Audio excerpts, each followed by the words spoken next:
We have been learning about meditation, learning about awareness, and then practicing meditation and coming together and finding out our experiences so that we can understand this process better. And a quick recap from yesterday's session is we learned how books plays major role. So I just want to share a small example. I got so inspired by Bill Gates, my dear friends. So I heard that Bill Gates, at least he reads more than 150 books in a year.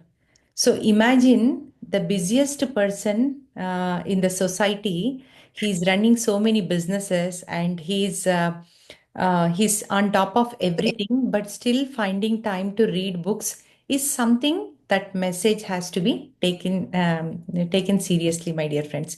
So the more we are reading, right, the more we are expanding our consciousness.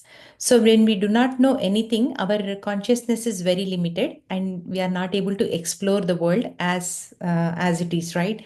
So the more we read, the more we understand, and also by reading, what happens is the perception will increase. Otherwise, what we think is only whatever I thought is right, whatever I think is right. Okay, this is the only way we feel that way. The more you are reading books, the more you are understanding the other master's perspective, then you will understand, oh my God, I cannot say anything because there are n number of perspectives are there to understand one situation, right? So you are in this situation. So if you are able to see from only one direction, but there are 360 degrees, 360 degree views are there, and from there, every view, the perception is different. So it is very important to understand. So when we understand about the perception part, right, the life becomes easy because now we are not judging people. We are trying to understand. We are trying to be in their shoes to understand what they are trying to say, what they are trying to convey, what they are trying to express with us, my dear friends. So the more we are practicing this awareness, the more we are practicing reading books and introducing the great master's wisdom into our life, right? The perception is increasing. And when the perception increase, the empathy increase. When the empathy increase, our heart is at joy, blissful state and happier state, my dear friends. So today we are going to we are as we discussed yesterday, today we have a wonderful guest from Canada. So I'm very, very happy to have Devi here. Just a second, let me highlight spotlight for everyone. So Hi, hi everyone. Thank you, Shital ma'am, for inviting me as a guest. yes, so I'm Devi. honored. Yeah. Yes, Devi is a wonderful, wonderful master, my dear friends, who started meditation journey when he was very young. So before we listening to his session, I would love to introduce a few words about him, and then we will go into the session, my dear friends. So,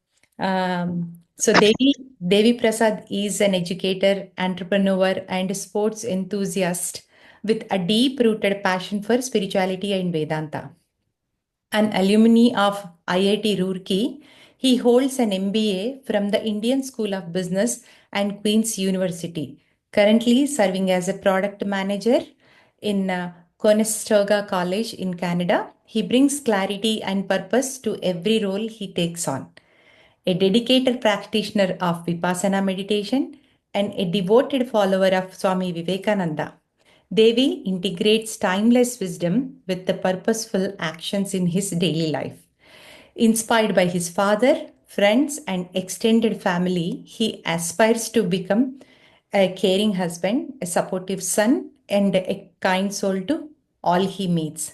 I personally know Devi, and he is one of the person whom I look forward, because lot of inspiration we get to take whenever we speak. Right, whenever we speak, a master with who holds lot of wisdom, so the conversations are becoming more purposeful and more empowering ways. So thank you so much, Devi, for accepting our request and coming here.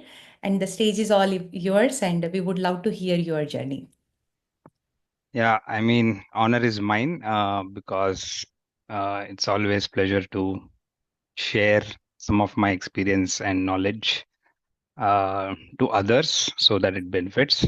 So I kind of created small presentation. Again, it might look fancy, but it's all AI, so don't be surprised. So can I share, mommy, ma'am? Okay. Yeah, you can share. Yes. Can you all see? Yes. Okay. So yeah, the main point I want to drive through my session now here is that how meditation has benefited and what are some of the learnings or the knowledge that I got from various people. So I was actually very lucky to be introduced to spirituality early in my life, and that's mainly because of my dad who used to practice spirituality and yeah, yoga and everything early in his life. So yeah, he introduced me to this Ramakrishna Mutt, and from where I started reading books about Swami Vivekananda, and his teachings has changed my mindset a lot, right? And as a kid, you might have all experienced the problem with comparisons early, right? So that's always there in my mind, and some of these teachings have attracted me towards his teachings. So yeah, uh, the main thing that Swami Vivekananda always says is everyone's ideal path of life is different. So you cannot judge a fish by its flying ability, or you cannot judge an elephant by its swimming ability, whatever, right? So everyone has their own ideal standards of life, and we need to our duty is to push every individual towards their own standard, not measure others by our standards and push towards it, right? So that's one of the biggest learning early on that I got.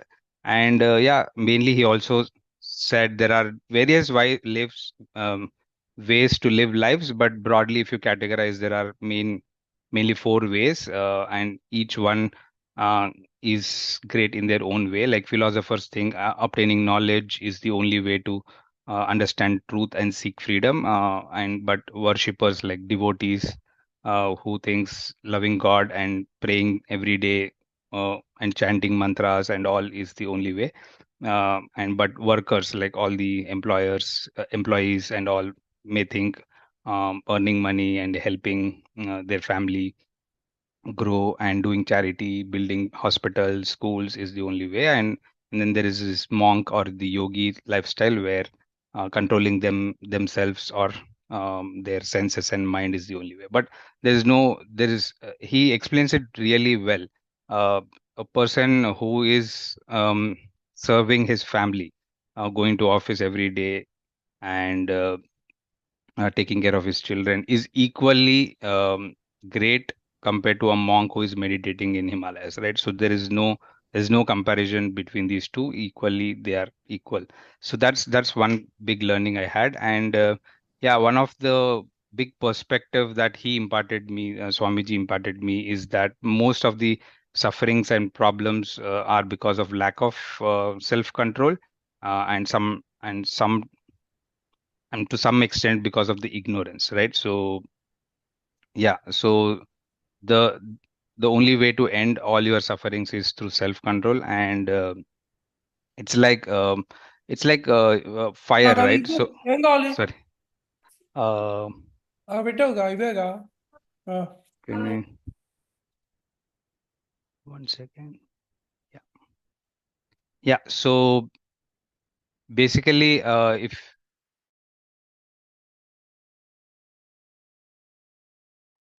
Sorry, Devi, you are unmute. Can you please unmute? Yeah, just now you got unmuted. Yeah, so basically, we all know fire has many benefits, but if we can control, we can use it for cooking or many other things. But if we can't control it, it can be dangerous and it can burn us, right? So it's like that, and it and a lot of problems are also like deep rooted. So we don't try to fix the root problem, but we try to mitigate the symptoms. Like for example, if there is a leaky bucket with many holes in it, so no matter how much water you pour into it, one day it gets empty, and the suffering can never go, right? So again, focusing on the deep root problems and not focusing on just the superficial problems is one other thing that I learned. And yeah, some lifestyle he recommended and that I try to follow most of the times is like, one is there is no right or wrong, honestly. Like there is always balance that you have to maintain, right? So eating moderately, sleeping enough and not too much, even doing gentle exercises, right? So anything in life, I think I try to find a balance and understand that there is no extremes are not always good, right? And then and again in terms of simple diet also, right? Again, one impact through the meditation is like I started becoming vegetarian just because. Not that someone told me or something, right? Uh, Through meditation, I started becoming more aware of what I am enjoying to eat and what I am not, right? So there were moments in my life where I was eating non-veg a lot, and then uh, I think my body and because of the awareness that I've built through meditation, I started realizing that I'm not liking some of those, it, even though the taste was good, but the after effects of that, I started to realize that not because someone is saying that. Again, that's very important that you can't stop eating non-veg or something, not just non-veg, but anything, right? Unless you realize or see the impact, right? It it's going to be always difficult when you like something to do but some because someone is saying you shouldn't do, and you try to control. That's always a difficult thing to do, right? So the only way I think is to change is to build that awareness, see how something is impacting you and experiencing that, and then if you really enjoy, then that's great. I would recommend continuing. But if you really don't enjoy it, then that's the time when you stop something, right? So that's a big change that I got in my life through this meditation. And again, breathing, um, one thing that was very insightful, I would say, is breathing is one tool that connects between the external world and the internal world, right?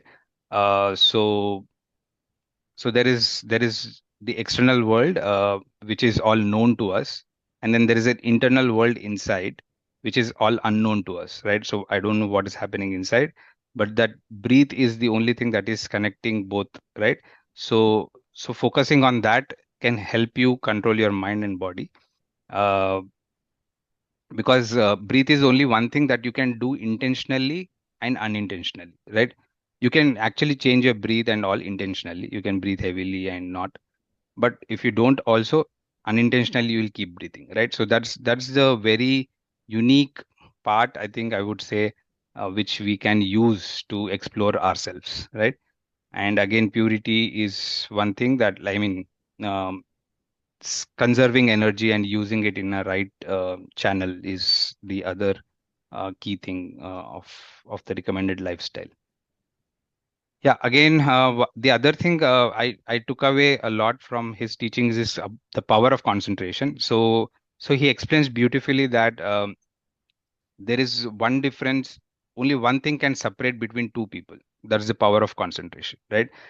Uh, so that's the only difference, right? If someone is able to concentrate a lot, which means they have clear mind, they can gain knowledge easily, and that's how they can probably uh, get closer to the reality or the truth, and their actions and all differ, right? But someone who is less concentrated will not have clarity, uh, and then probably be involved in all the materialistic things and all.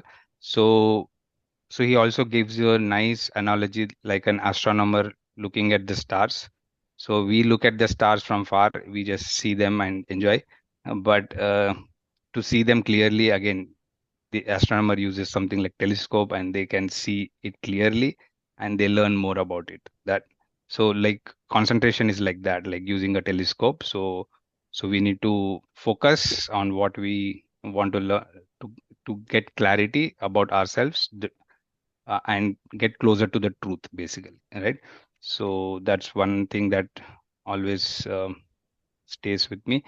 And yeah, again, spiritual practices, there are, like I said, there are many ways people indulge in a lot of external activities, but inside, if they are not pure, again, that doesn't make sense. Right, so if you take bath repeatedly every day, that doesn't make you pure, but like the purity has to come from inside. And also the passion, again, that's also uh, basically, you can't like it in the slide it's mentioned, you can't avoid stepping on the ants but keep hurting the humans, right? So that's contradictory and uh, not pure. And yeah, basically, the the one big takeaway about spirituality I learned is it's a path towards the truth. So he explains very nicely that there is no there is no mm, what do you call false truth or something, right?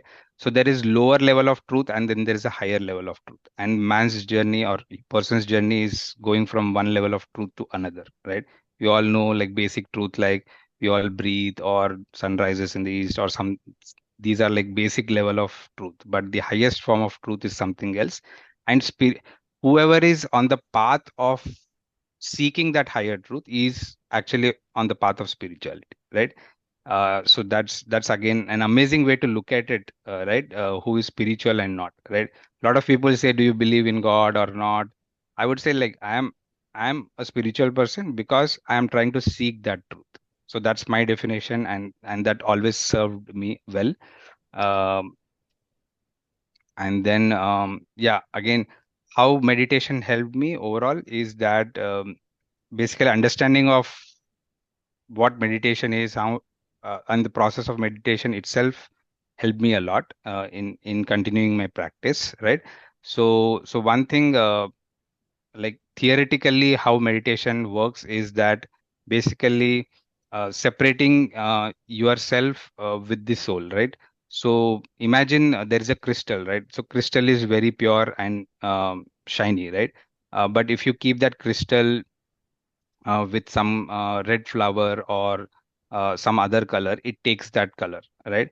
So we are like that, right? We have taken, our soul is taken, soul is like a crystal, and this red flower or whatever other color it is beside, it takes the form of that color and it tries to identify it as that color, right? So we are in that place right now, and we need to separate ourselves, especially our body, right, with the soul, and try to not identify ourselves with the body, and that's where all the suffering is coming from.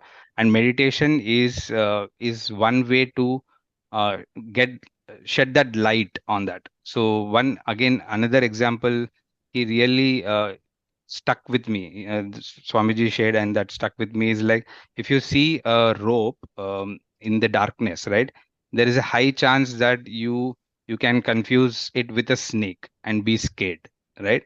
But as the moment there is a light on it and you know and you realize it's just a rope, all your anxieties and fears are gone, right? So so meditation is like putting that light, throwing that light on that whatever unknown we are, right? We know, right? So that's the purpose of meditation, and that's the intention I have in meditation, just going, throwing that light, going towards truth, and removing all the ignorance that we already have, right?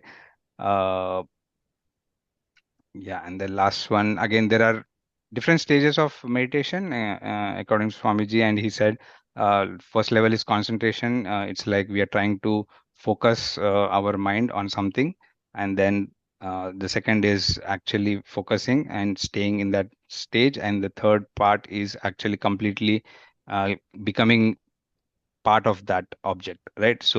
imagine this again, like one of the beautiful analogy he gives is like learning a cycle, right? So when you're trying to learn a cycle, you kind of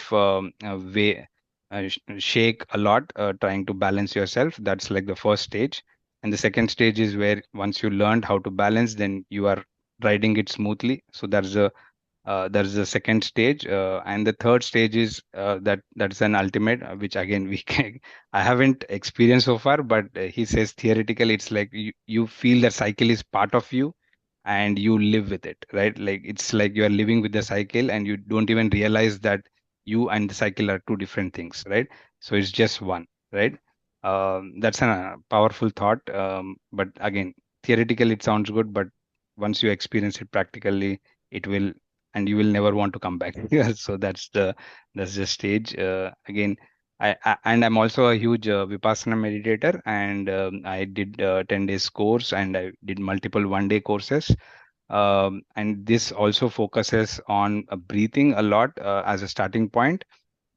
And the core concept of Vipassana is that we are habituated to the cycle of desires. So we always have these desires, and we in our mind, our mind is always habituated to go towards desires, like something you like maybe like a promotion, or you got some good news, maybe you became a parent, or somehow like all the good news is, and you feel really happy, and you try to seek that more. Oh, I want that more, I want that more, right? You start clinging to it, right?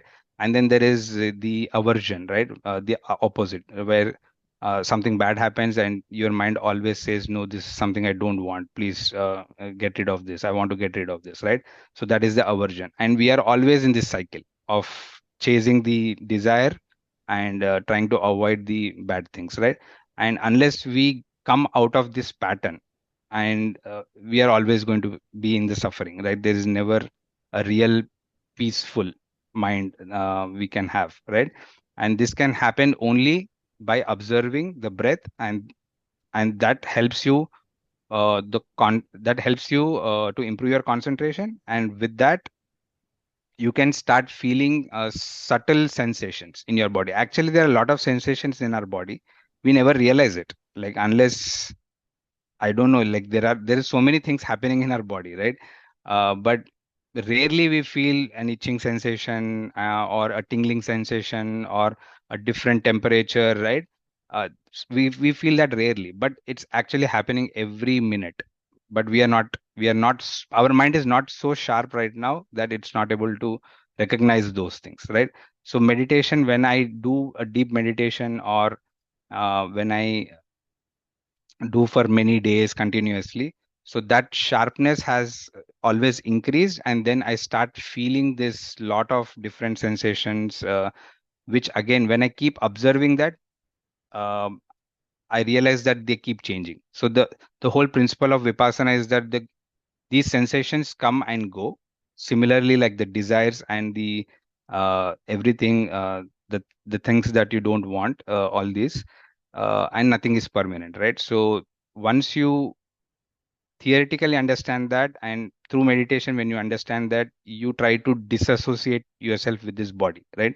So nothing is permanent, even this body is not permanent, so there is something better which is permanent, and you are basically moving towards that. So that's the whole concept of Vipassana, and that's how the meditation practice works. So yeah, maybe yeah, that's all I wanted to share. Happy to take any questions. Yeah.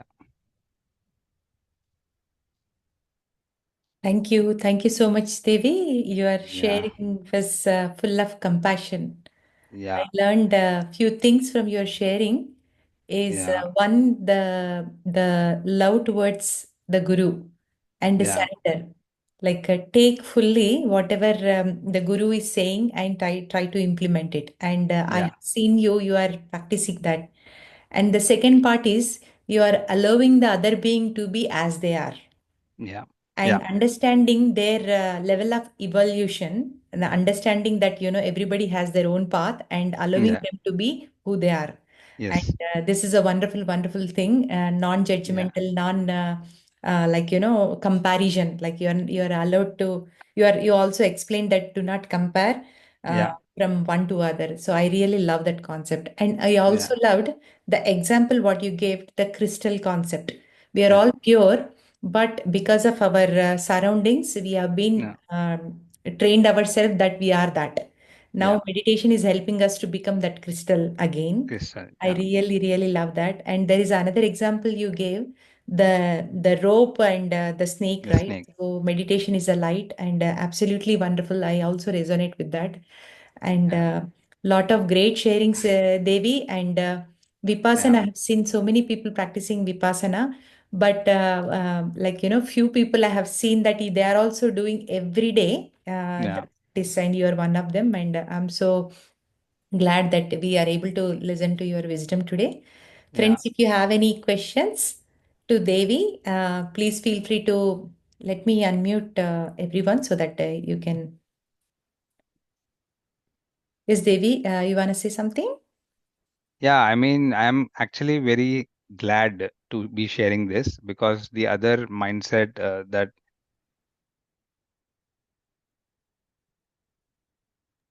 yeah, the other mindset that strongly stayed with me, again, one of the teachings from Swamiji is that there are different levels of help that you can do, right? So you can feed someone who is hungry, or you can provide shelter to someone who is homeless, right? But the ultimate help is going to be someone who like if you can teach them spirituality or at least even introduce spirituality, right? So that's like helping them to grow on their own, and that's like the permanent help, right? So b- I'm always inspired and motivated to share this spiritual knowledge as much as possible, because that's the only way people can come out of suffering, and that's the highest form of help that anyone can do to anyone else, right? And that doesn't mean that okay, if someone is hungry, you start giving him spiritual knowledge, right?